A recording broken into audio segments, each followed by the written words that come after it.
Bonjour à tous, donc du coup, comme promis, je vous fais la vidéo tant attendue pour parler du film Conjuring et parler de son histoire.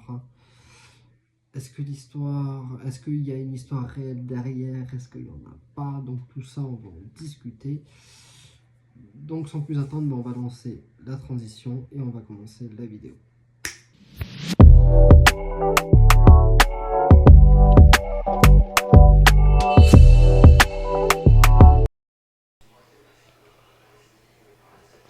Alors, il faut savoir que avant de parler d'histoire, pouvoir débattre dessus, tout ça, j'ai d'abord regardé les 3 Conjuring parce qu'il y en a. Alors, il y en avait 2.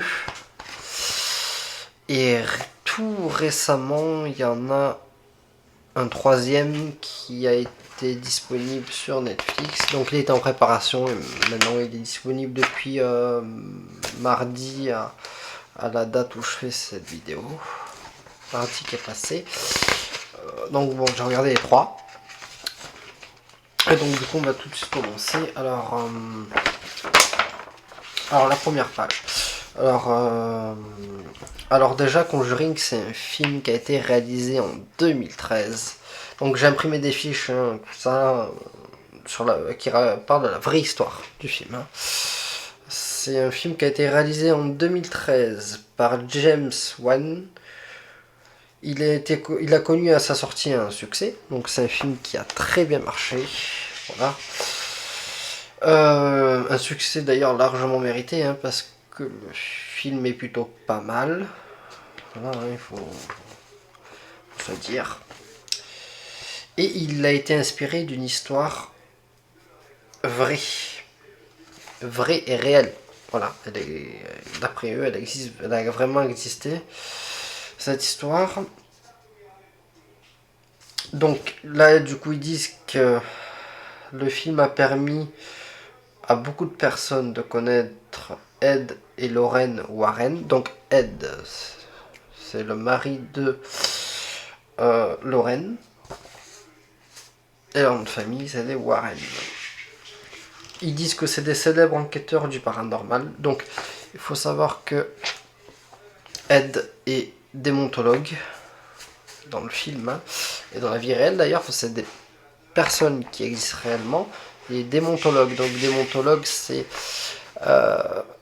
des personnes qui travaillent dans le paranormal, mais plus dans la branche démoniaque et tout ça. Hein. Voilà.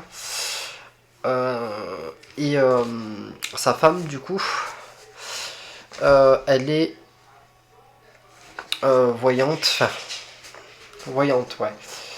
Et elle voit, du coup, comme elle a expliqué dans le film, qu'elle voit des choses que les autres ne peuvent pas voir. Voilà. Et ressentir aussi. Hein. Voilà.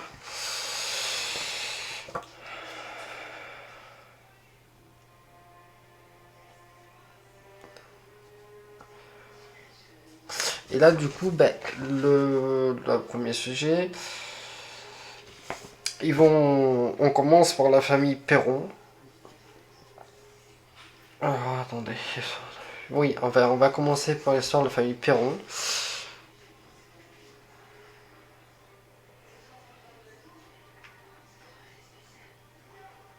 Alors, ils disent aussi que le film, enfin, ils ont un peu modifié certaines choses, hein, de l'histoire vraie. Voilà, ça colle pas tout à fait, mais en même temps, c'est un film. Hein.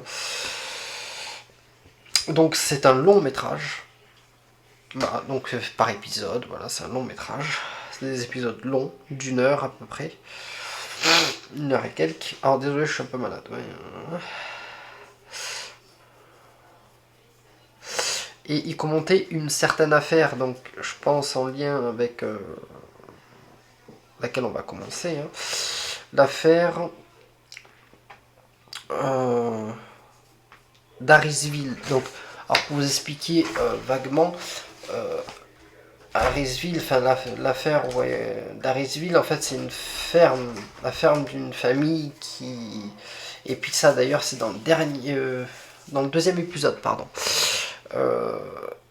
Donc c'est une famille qui achète une ferme. Et cette ferme était hantée du coup par des forces démoniaques. Et, et du coup, ben, même dans le film, c'était quelque chose. Parce que bon, voilà quoi, c'était quelque chose. Voilà. Je vous spoil pas tout, du coup, pour ceux qui l'ont pas vu. Et après cette vidéo, peut-être qu'ils prévoient de le regarder, que ça les intéresse, tout ça. Donc voilà. On va juste on parle pas du film forcément, mais on parle de l'histoire vraie. Hein. Donc la famille Perron, ce que je disais. En 1970, Roger Perron et son épouse Caroline décidèrent d'acheter une vieille maison, donc la ferme, à Harrisville, dans le Rhode Island. La propriété était une ancienne plantation qui avait été établie par le colon John Smith en 1680 et vendue à Roger Williams lors de la formation de l'État de Rhode Island situé sur un terrain de 800 mètres carrés. On l'a surnommée The Old Arnold Estate et elle était constituée d'une ancienne ferme de 10 pièces. Voilà. Construite en 1736 et d'une estate, et elle était constituée d'une ancienne... Ouais, bon, ça on l'a déjà lu. Ouais, pardon, je sautais en 1736 et d'une grande grange. Voilà, alors je suis désolé, j'ai sauté des lignes. C'était exactement l'endroit dont rêvaient Roger et Caroline. Une grande maison à la campagne où leurs 5 filles, parce que oui, cette famille qui a acheté avait 5 filles, Andrea, Nancy, Christine, Cindy et April, pourraient s'épanouir et grandir en toute liberté. Aussi était-il particulièrement enthousiaste le jour de leur aménagement. Cependant, le conseil que leur donna l'ancien propriétaire, alors qu'il déballait les meubles, les laissa perplexes. Laisser la lumière allumée la nuit, l'homme ne leur dit rien de plus, mais les membres de la famille Perron n'allaient pas tarder à découvrir les raisons de cet avertissement. Donc voilà, cette famille, bon, ils avaient 5 enfants dans l'histoire et le film, du coup, 5 enfants et un chien. Voilà. Donc vous allez pouvoir voir, quand je vais au fur et à mesure raconter, vous allez voir que déjà la première nuit, quand ils se réveillent le lendemain, ils vont se rendre compte que le chien, il lui est arrivé des bricoles. Voilà, ça va être le tout premier truc qui va leur arriver. Hein. Et donc on va continuer. Alors, si ces mots leur avaient permis de comprendre que quelque chose n'était pas normal, ce ne fut qu'en 1971 que les premières entités surnaturelles commencèrent véritablement à et on va tourner la page, à se manifester. Ils découvrirent alors que de nombreux esprits habitaient la vieille ferme, au début les fantômes et les esprits démoniaques. Comme l'affirmeront plus tard Edouard et Lorraine. Ouais, parce que Edouard, en fait, y a des gens qui l'appellent Ed et Edouard, Eddie, voilà. Edouard était pas agressif. L'un des esprits laissait une odeur de fleurs, alors qu'un autre passait chaque soir embrasser délicatement les filles dans leur lit afin de leur souhaiter bonne nuit. Et il entendait souvent des bruits de balayage en provenance de la cuisine. Oui. Parce que, pourquoi des bruits de balayage en provenance de la cuisine?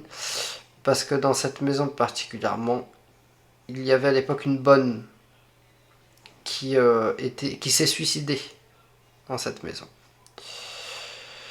Voilà. Quand ils entraient dans la pièce, Roger et Caroline constataient que le balai avait été déplacé d'un endroit à un autre et qu'un petit tas de saleté récemment balayé attendait au milieu de la pièce d'être jeté à la poubelle. Un autre esprit qui s'appelait Manny rôdait également sur les lieux. Cindy et April l'adoraient. Ils pensaient qu'il était l'esprit de Johnny Arnold, un homme qui s'était pendu dans le grenier de la maison. Au XVIIIe siècle, Manny apparaissait régulièrement. Oui, parce qu'il faut savoir que dans l'histoire, il y a une sorcière qui se pend à une branche d'arbre et une autre personne dans le grenier. Parce qu'il faut savoir que les anciens propriétaires qui ont vécu ces drames-là étaient des satanistes. Voilà. Ils revendiquaient Satan. Et voilà. Régulièrement, près des enfants, ils se tenaient debout à côté d'eux et ils les regardèrent alors qu'ils vaquaient à leurs activités quotidiennes, un sourire tordu sur son visage, amusé par leur jeu. Si un contact visuel s'établissait entre eux, alors Manny disparaissait aussi soudainement qu'il est apparu. Voilà.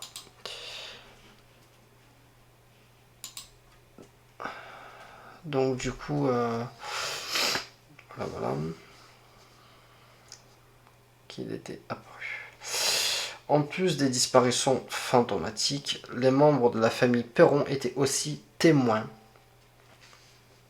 de nombreuses manifestations télékinétiques.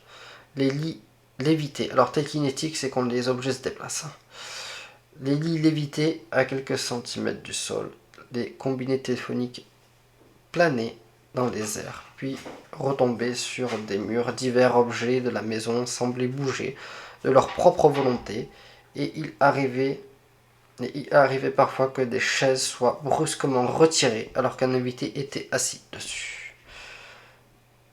Si ces manifestations pouvaient sembler inoffensives, il y a eu de plus angoissantes comme le sang qui suintait d'une orange ou le mur qui s'évapora dans le néant. Le spectre d'une petite fille portait une robe de velours vert tenait régulièrement la famille en éveil, criant toute la nuit « Maman, maman », tandis que une autre apparition torturait la jeune Cindy, alors âgée de 8 ans. Oui, parce qu'il faut savoir que la jeune Cindy, ça l'avait rendue un peu... Alors c'est Cindy ou April, parce que je sais plus, ça. Il y en avait une qui était devenue somnambule à cause de ça. Voilà. Jeune Cindy, alors âgée de 8 ans, en lui répétant continuellement « Il y a 7 soldats morts, enterrés dans le mur. » Si cette apparition était pénible mais inoffensive, tous les esprits au milieu de la nuit, alors que d'autres faisaient claquer les portes, les refermer ou les bloquer, de telle sorte que personne ne parvenait plus parvenait plus à les ouvrir. Andrea Perron, qui écrivait un livre sur les événements par la suite, House of Darkness, House of Light, The True Story, laissant entendre qu'à cette époque, un esprit particulièrement maléfique avait agressé certaines des petites filles. Interrogée sur la nature des agressions, elle éluda la question en répondant aux journalistes. Disons qu'il y avait un très mauvais esprit masculin dans la maison avec 5 petites filles. Aucun membre de la famille ne voulait jamais en parler. Cependant, cet esprit maléfique n'était pas le pire d'entre tous. Et là, la plus malveillante créature de la maison semblait s'acharner sur Caroline Perron. L'on pensait qu'elle était le fantôme de Bathsheba Sherman, une femme soupçonnée de sorcellerie, dans ce que je vous disais, qui avait vécu au début du 19e siècle et qui avait mis fin à ses jours en se pendant à un arbre derrière la grange. Née en 1812 dans le Rhode Island, Bathsheba Thayer avait épousé un homme du nom de Judson Sherman. Voilà. Donc bon, c'est une... Enfin, on n'a pas fini là, hein, mais c'est une histoire... déjà, quand on commence à lire les premières pages, on se rend compte que c'est horrible, en fait. Hein, parce que c'est d'autant plus horrible parce que là, c'est pas une histoire qui relève du cinéma et d'une histoire inventée. Là, on parle d'une histoire qui est réelle. Voilà. Donc... moi, ça me choque un peu. Ça me choque un peu parce que, moi, forcément, pour mon opinion, tout ce qui est esprit maléfique, j'y crois pas du tout. Hein. Mais voilà quoi. C'est que mon avis après. Le 10 mars 1844, à Thompson, dans le Connecticut, elle était femme au foyer et son mari, Johnson, travaillait comme agriculteur sur leur terre. Non loin de la ferme des Perrons de son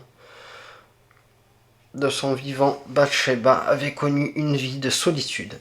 Elle était devenue un paria de la société. Grande aiguille plantée. Après avoir été accusée du meurtre, son bébé, le corps de l'enfant avait été retrouvé avec une grande aiguille plantée à la base de son crâne et Bathsheba avait été accusée de l'avoir sacrifié à Satan. Faute de preuves, l'affaire avait été abandonnée. Bathsheba était également soupçonnée d'avoir eu 3 autres enfants, dont aucun n'aurait dépassé l'âge des 4 ans. De plus, si l'on en croit les légendes locales, ces enfants n'étaient peut-être ses seules victimes. Bathsheba aurait brutalisé ses serviteurs. Elle les aurait affamés et battus pour des erreurs sans importance quand elle mourut le 25 mai 1885, 4 ans après son mari.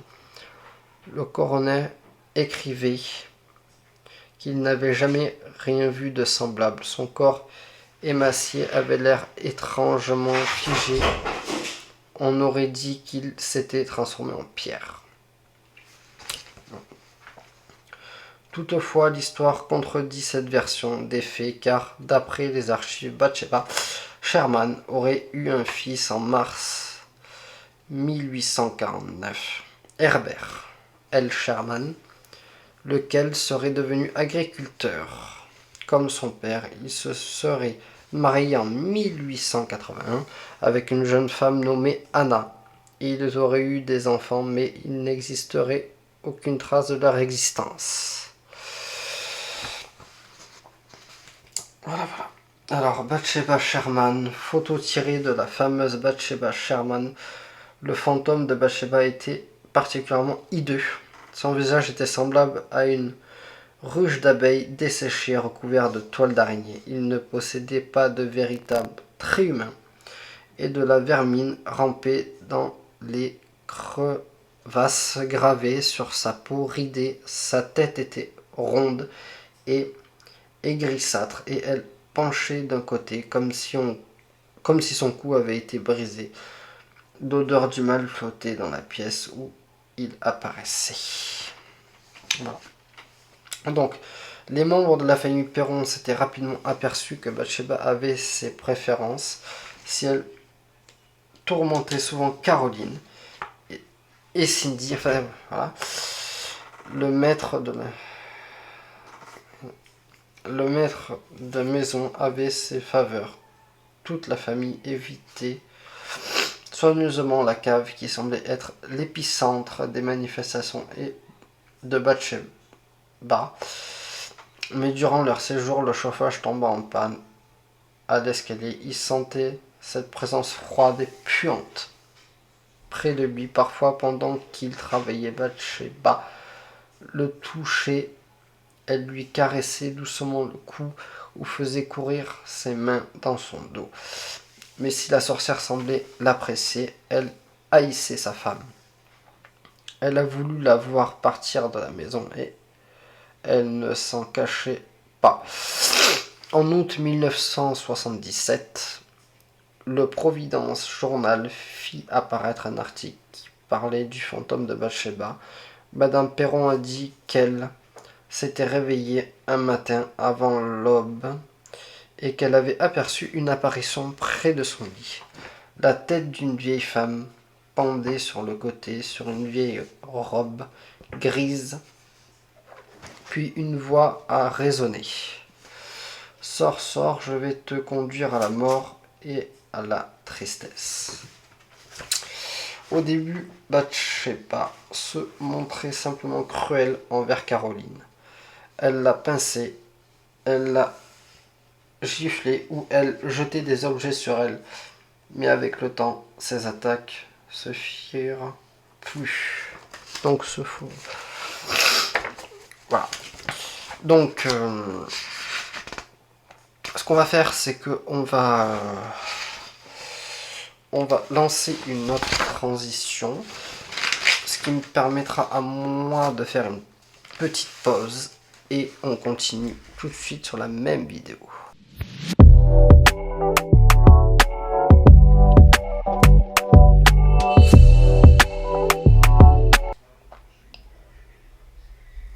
Bon, ben du coup, on se retrouve pour la suite. La transition est finie, je reviens. Donc, on va enchaîner. Alors, tac, tac, tac. Donc, on en est à la page 4 sur 6.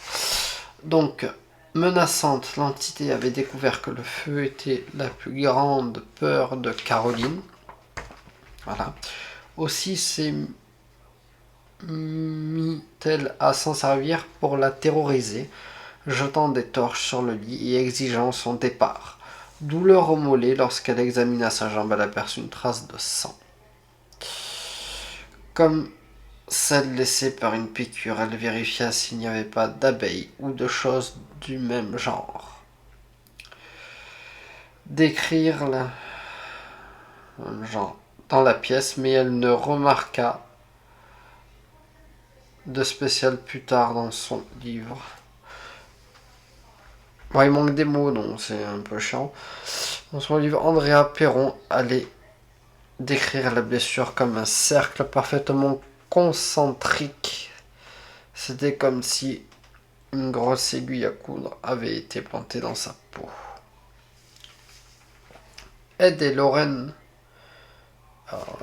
Ed et Lorraine, on y rentre. Dans les années 70, Edward et Lorraine Warren étaient déjà célèbres et ils étaient considérés comme de véritables enquêteurs du surnaturel. Pendant des décennies, ils avaient enquêté sur des phénomènes de hantis et de possession démoniaque à travers tout le pays. Et certains des esprits qu'ils avaient découverts, la rencontre entre la famille Perron et les... Attends, c'est embêtant cette histoire. Ils avaient réussi même à convaincre le Vatican d'exorciser certains des esprits qu'ils avaient découverts. La rencontre entre la famille Perron et les Warren fut le fruit du hasard. Ed et Lorraine Warren avaient été amenés dans le Rhode Island par un groupe de chercheurs du paranormal. Ils s'étaient tout simplement retrouvés devant chez eux des années plus tard. Caroline Perron décrivait leur rencontre ainsi. Madame Warren est venue dans la maison sans rien savoir et elle est rentrée dans la cuisine. Et elle a dit « Je sens une présence sombre » et son nom est Bathsheba. Voilà. Donc, selon les Warren, Bathsheba, la sorcière, avait assassiné sa plus jeune fille en sacrifice à Lucifer. Puis elle l'avait suivi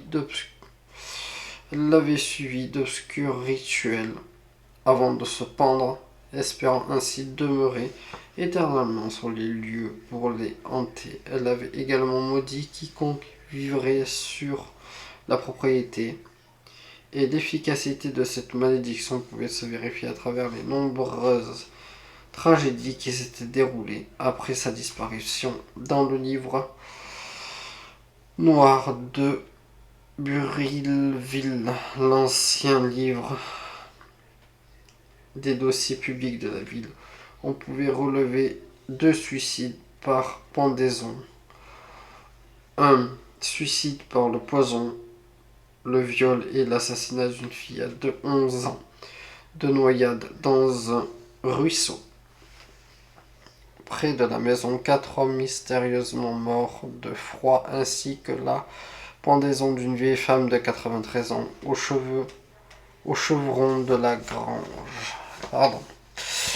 Le Perron n'était pas vraiment croyant et la faiblesse de leur foi, la plus grosse préoccupation de Warren, lorsqu'elle a eu à s'occuper de cette affaire de hantise.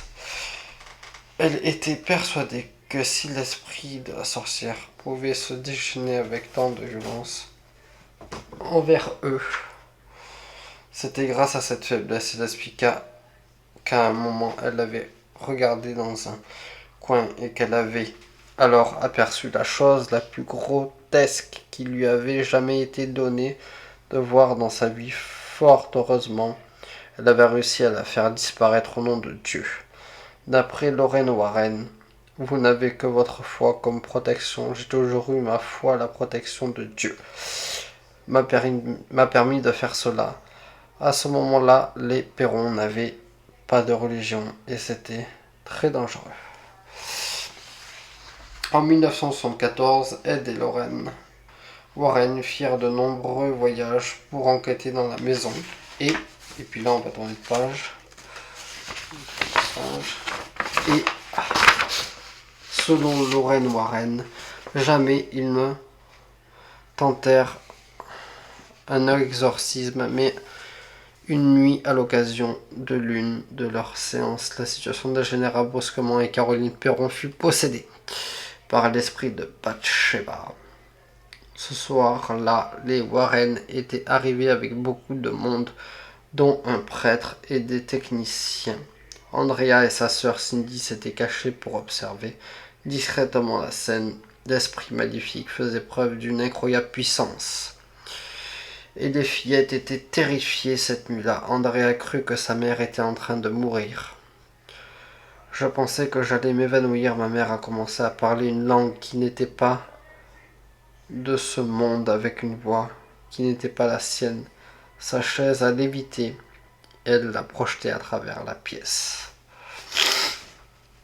Caroline Perron décrivait les événements de la nuit comme terribles, et même si les intentions de Warren étaient louables, pour elle et pour son mari, les choses avaient dégénéré à la suite de leur intervention. Aussi, quand la situation devient incontrôlable, Roger Perron, bouleversé, demanda à Warren de quitter les lieux. Des années plus tard, il rapporta l'incident en ces termes: son corps entier était déformé et ça a duré plusieurs heures jusqu'à ce qu'il en chasse les démons. Ensuite, je l'ai mis dehors.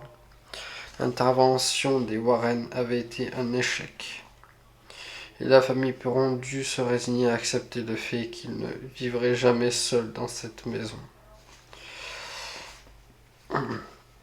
Filles de la famille Perron, actrices, les vraies filles de la famille Perron et les jeunes actrices. À la suite de cet événement, Roger et Caroline découvrirent que toutes les personnes qui avaient occupé les lieux avaient eu à part un ministre du culte et sa famille avait elle aussi constaté des phénomènes surnaturels. Mais en dépit de toutes les manifestations pénibles, ils subissaient des contraintes financières incontournables allant les empêcher de quitter leur maison d'Harrisville durant 10 longues années. Les membres de la famille Perron durent composer avec les esprits les pacifiques comme les plus malveillants. Depuis en 1980, ils furent enfin en mesure de quitter la maison. Ils déménagent en Géorgie.